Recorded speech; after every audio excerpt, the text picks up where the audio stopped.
to order the regular board meeting for Hicksville Exempted Village Schools. Today is St. Patrick's Day, and not all of you are wearing green. All right, roll call, please. Thank you, Madam President. Mrs. Carrier? Here. Mr. Levy? Here. Mr. Methvin? Here. Mr. Vetter? Here. And Mrs. Moser? Here. We stand for the pledge.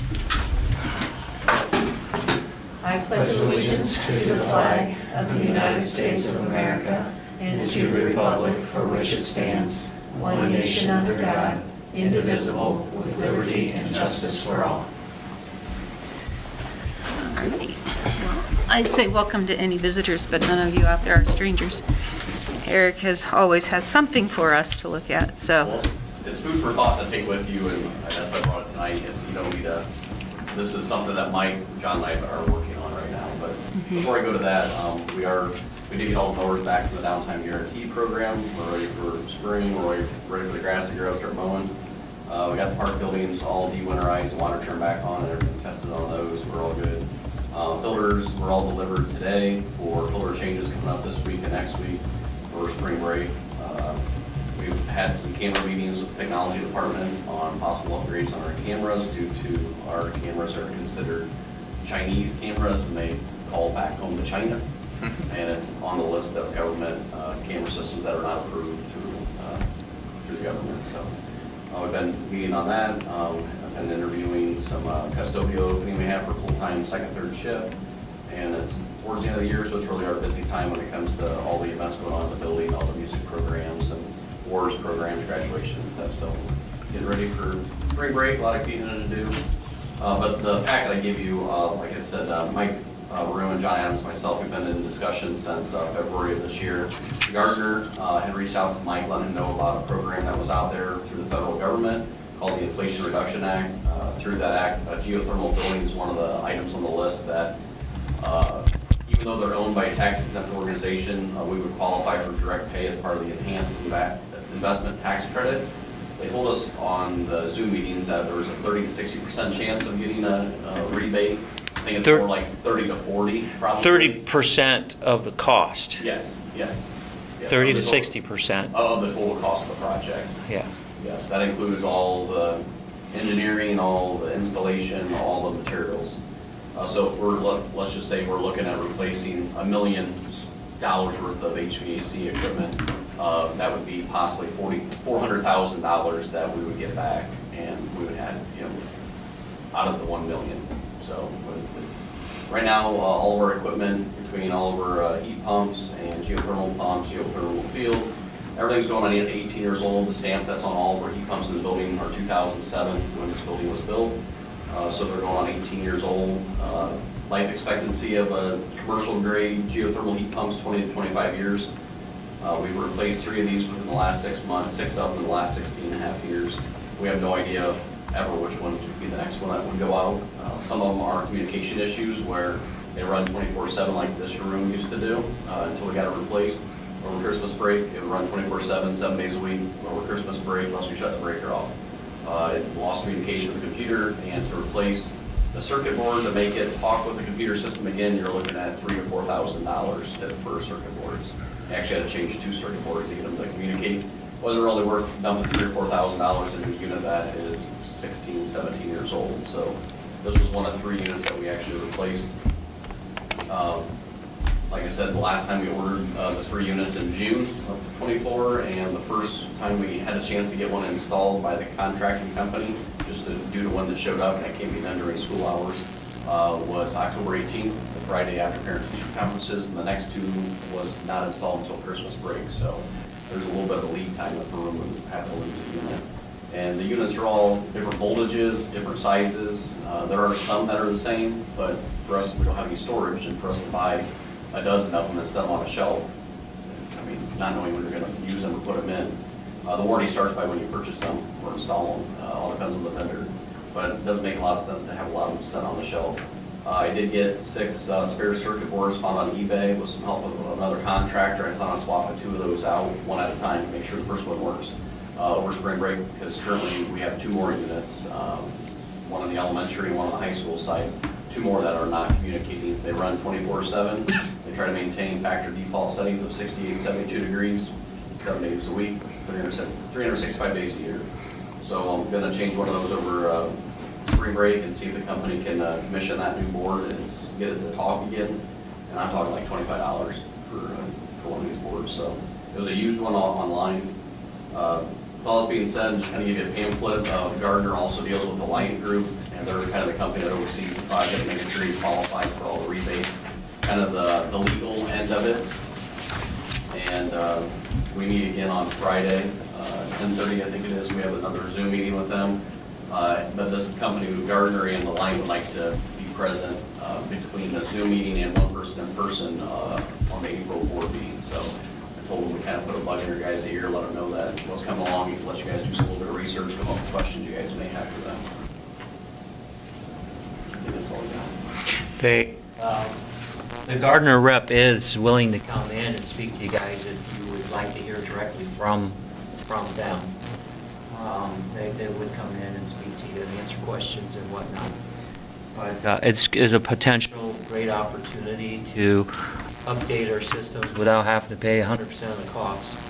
We're currently in the two funds that were set aside for the maintenance, set aside at the beginning of the lifeblood of this building. It's about $760,000 in there. So I don't know where we may go with this, but there is, a decent amount of capital there to help this project if we do proceed with it. So just out of curiosity, because I don't have a lot of knowledge on the geothermal system, I get the heat pumps and stuff. What are you, when we're talking about, are we talking about replacing everything, digging stuff up and Nothing. replacing, or? The geothermal field, the life expectancy of the geothermal field without any kind of upgrades is 50 years. Okay. It'd be the units that are hanging in the hallway. Gotcha. Yeah. That makes a lot more sense. So when we replaced 3 of them this last time around, it was a little under 30,000. So you're looking at about $10,000 a unit. Okay. That's removing the old one, taking the grid out. I mean, they had 4 guys here for the 2 units. They had 4 guys here for a week, taking the old ones down, running all the electrical, tying back all the drain lines in, all the geothermal lines in, communicating with the system, putting all the graphics back on the computer for us to talk to it. And so it was 29,000 something. I mean, it's right at $10,000 a unit is what it costs. Okay. So the project too, since if we did do this, it sets a scope and size that would have to be done over the summer. And I would imagine at this point in time, since we're already almost to April, it'd be more like the summer of 26. Yeah. So the equipment would be another year plus older. And then the funding of it is we pay for it up front, and then we'd get reimbursed, much like you would on a person's tax return. So that wouldn't come until, let's just say, March or so of 27. So for somewhere between middle of 2026 until the end of the first quarter in 27, we wouldn't have that money back, but then it would direct check to us or electronic deposit to us for whatever percentage the project is going to cover. Because of the size of the project, would we have to bid it out? Well, yeah, there would be a bid required in that. There's a good chance, we haven't really talked about that yet, We talked about but working with cooperatives, where some of the stuff, and they got to use prevailing wage on this type of project. So I'm not sure about the whole bidding process of that. But I also talked about there's a chance, is it based on size or something, that we may be able to get by without having to do the prevailing wage. But that's something that would be find out as it got farther into the weeds on it. Okay. But yes, but I think a lot of that process would be taken care of by Gardner, Okay. however it's done, I'm not sure, but either way, it's a good point, because it's definitely in that dollar range. I've dealt with Gardner, quite a bit. They're the dealer for all the equipment that's originally in here, so I bought a lot of parts from them over the years. They did not get the last bid when we did the last 3 heat pumps that the company that does our control works. They did all that, installed that work. I'm very familiar with them.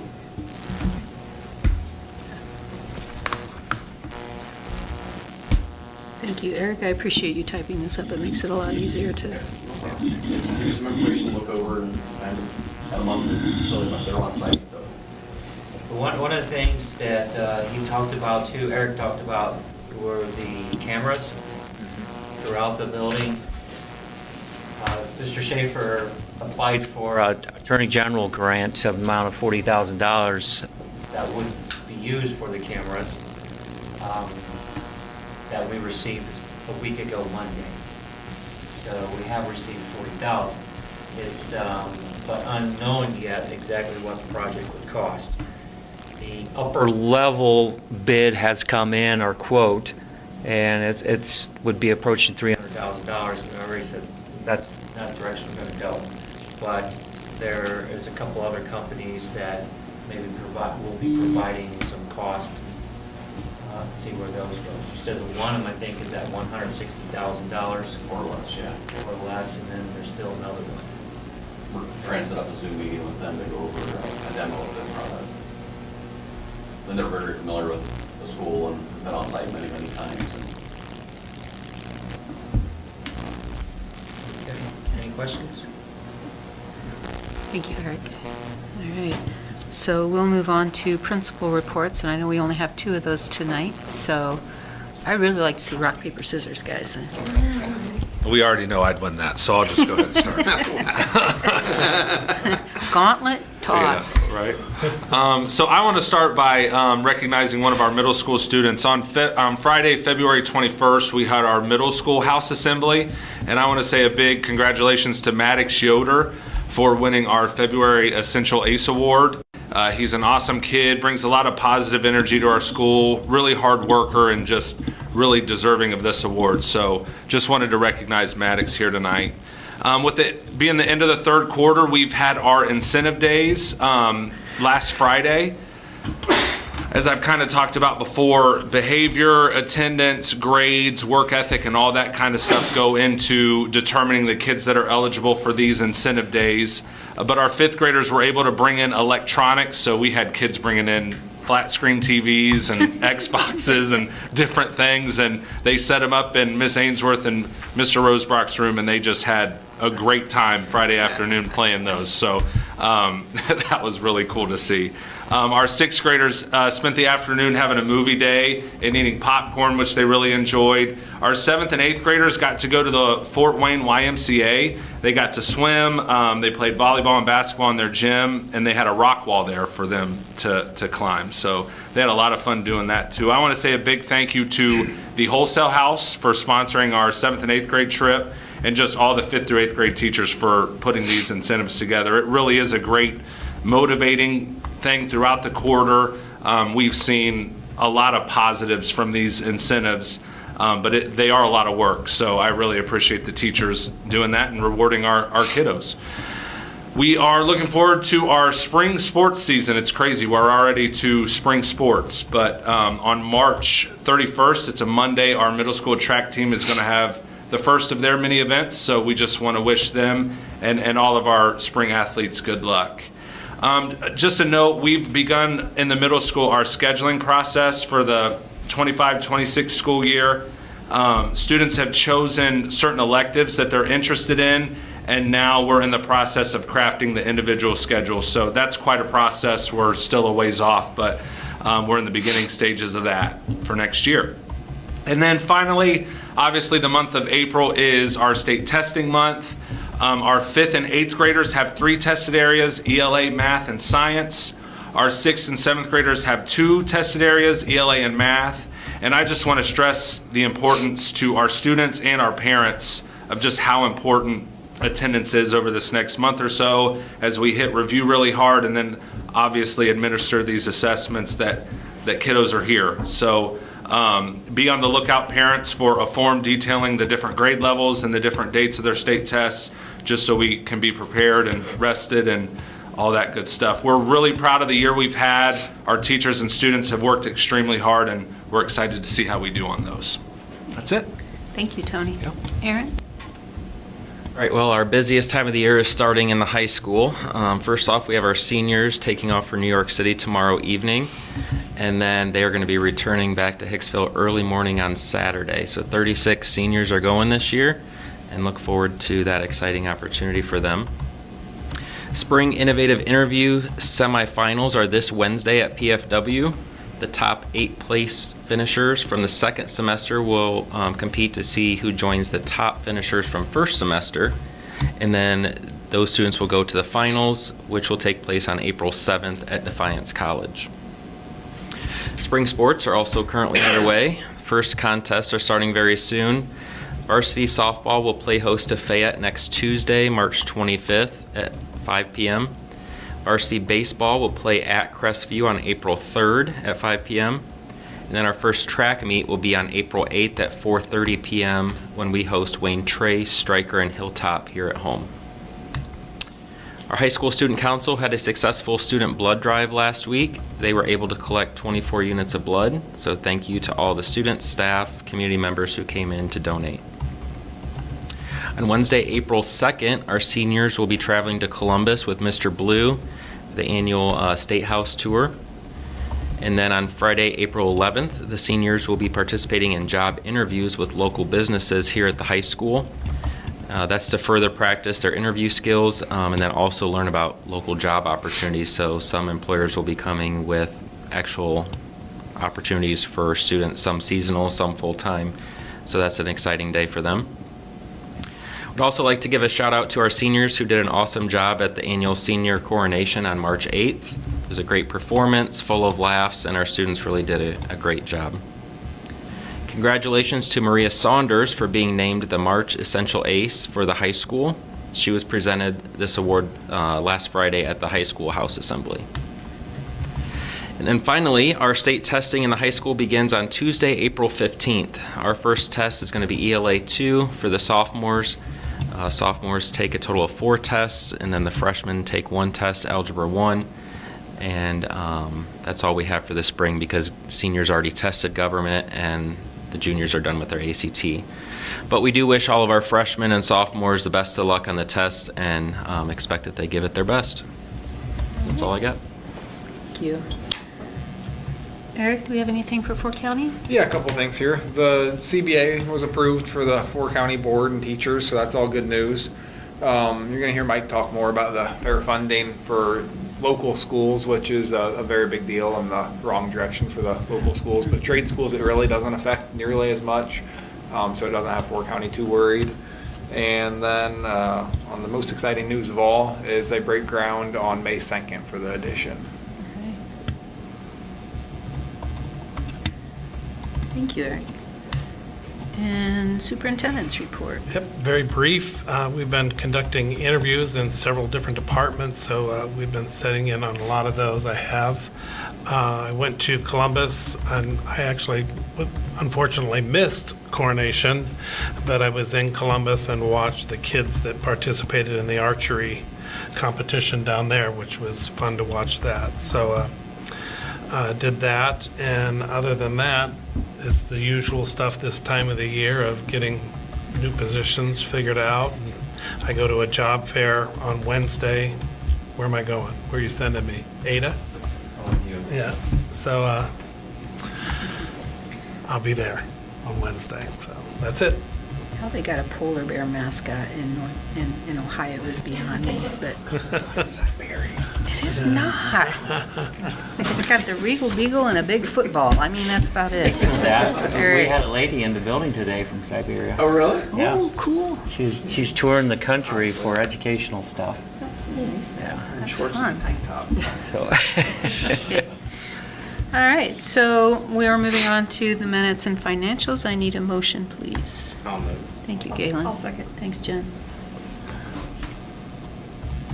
So the minutes from the organizational regular board meeting on February 17th, 2025, treasurer's consent agenda items, cash reconciliation as of February 28th, 2025, financial statements for February 2025, approve amended official certificate of estimated sources for fiscal year 2025 as presented, total general fund resources of $19,347,445.42, and total resources for all funds of $24,309,705.98. Approve fiscal year 2025 permanent appropriations as presented, Total general fund appropriations of $14,486,541.36, and total appropriations for all funds of $17,269,640.45.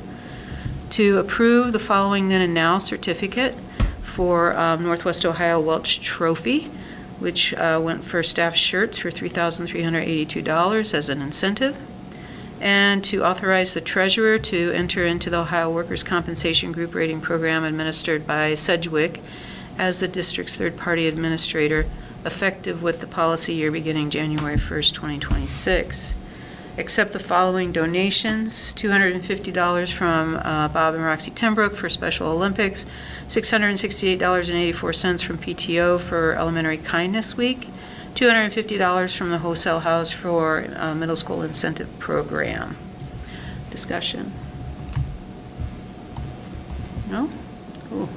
I don't, not necessarily related to the items that you just had there, but as Eric brought up, Fair School Funding Plan.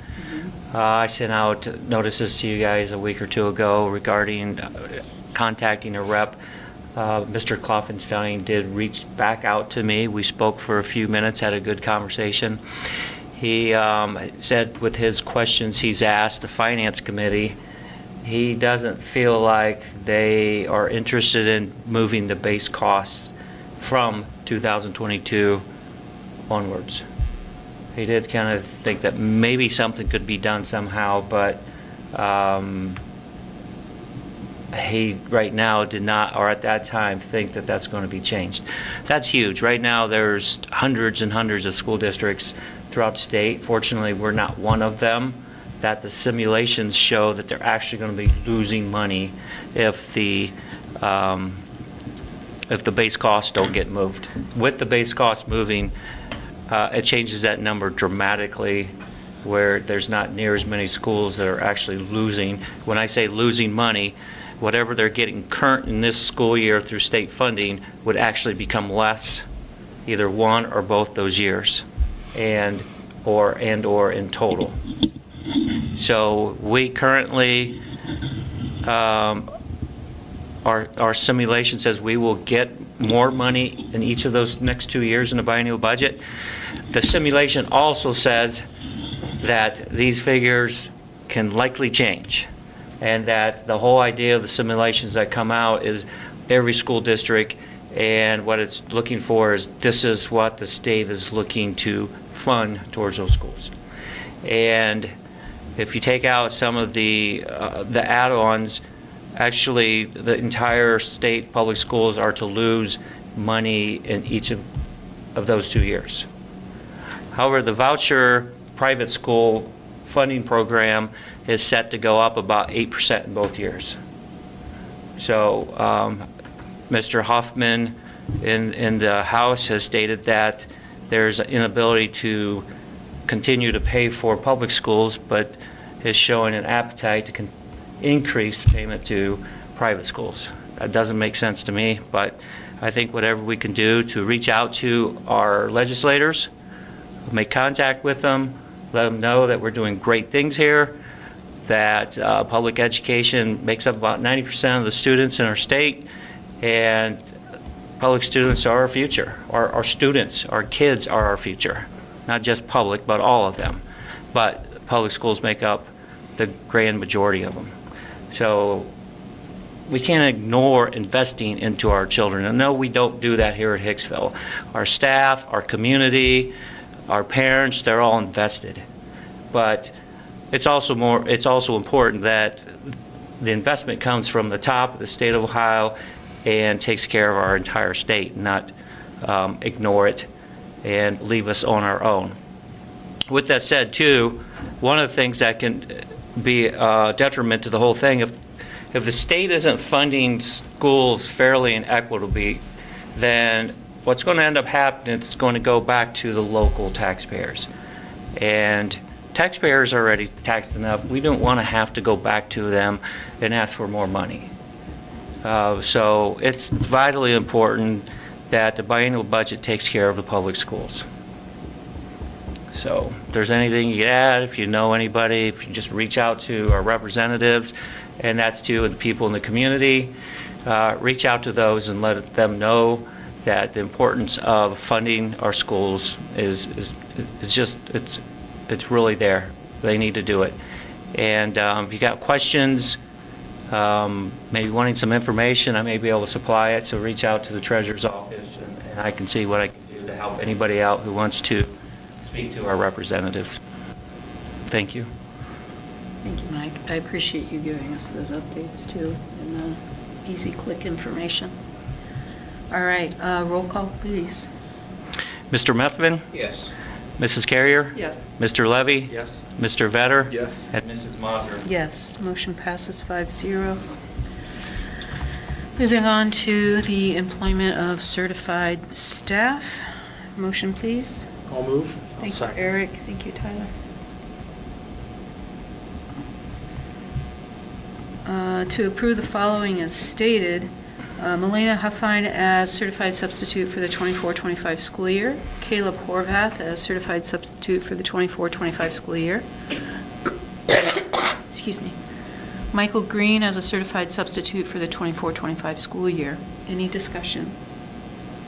No? Roll call, please. Mr. Vetter? Yes. Mr. Levy? Yes. Mrs. Carrier? Yes. Mr. Methvin? Yes. And Mrs. Mazur? Yes, motion passes 5-0. For the employment of classified staff, if you could pull your addendum out, because we'll go through that also here.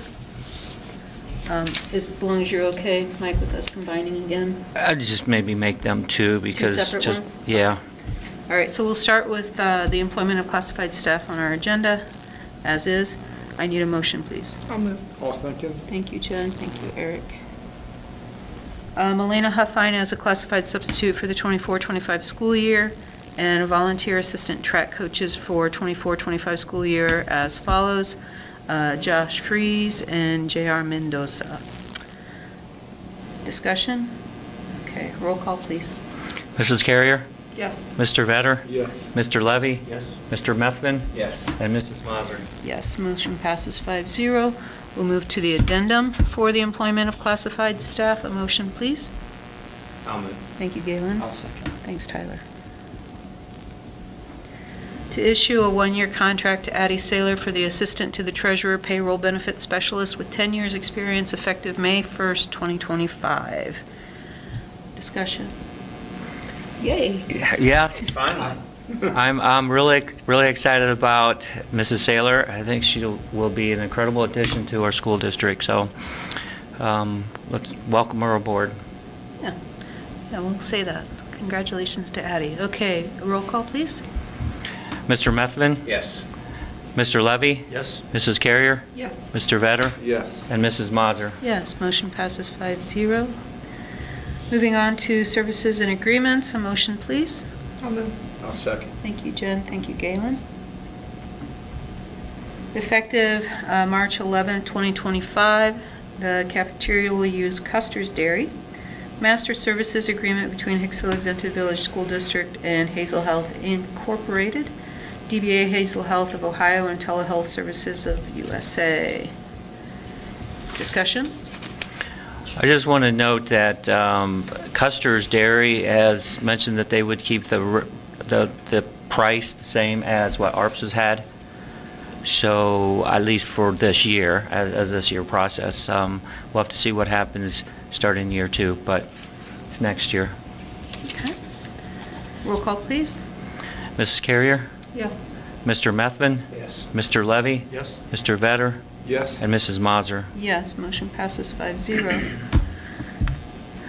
Moving on to other business, motion, please. I'll move. Thank you, Eric. I'll second. Thank you, Galen.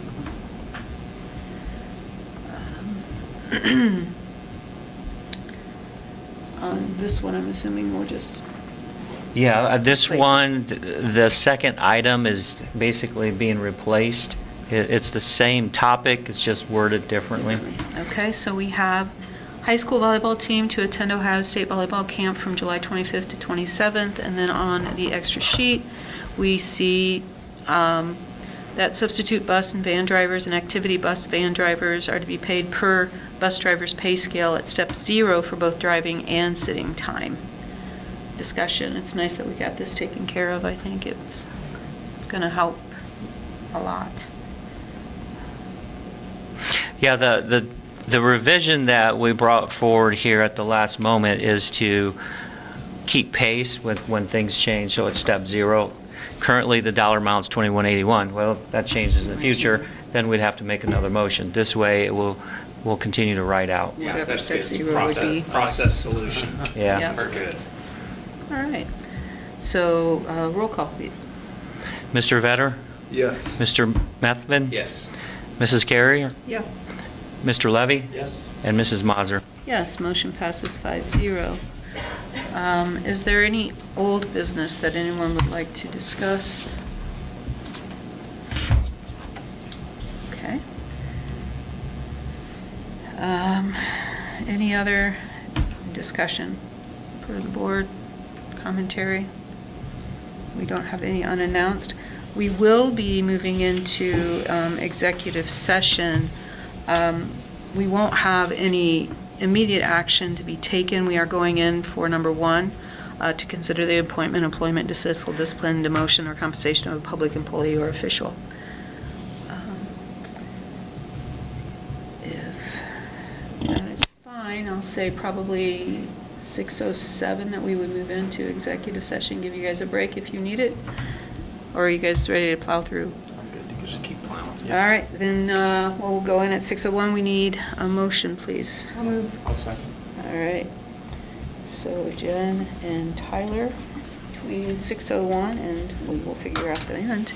All right, and a roll call, please. Mrs. Carrier? Yes. Mr. Levy? Yes. Mr. Methvin? Yes. Mr. Vetter? Yes. And Mrs. Mazur? Yes, and please note that our next meeting is scheduled to be Monday, April 21st. That is Easter Monday. I don't know if that's a conflict for any of you or not. I just wanted to check before we solidified. Are we good with April 21st? All right, so we will have it April 21st at 5:30 here. All right. All right, let's move into executive session.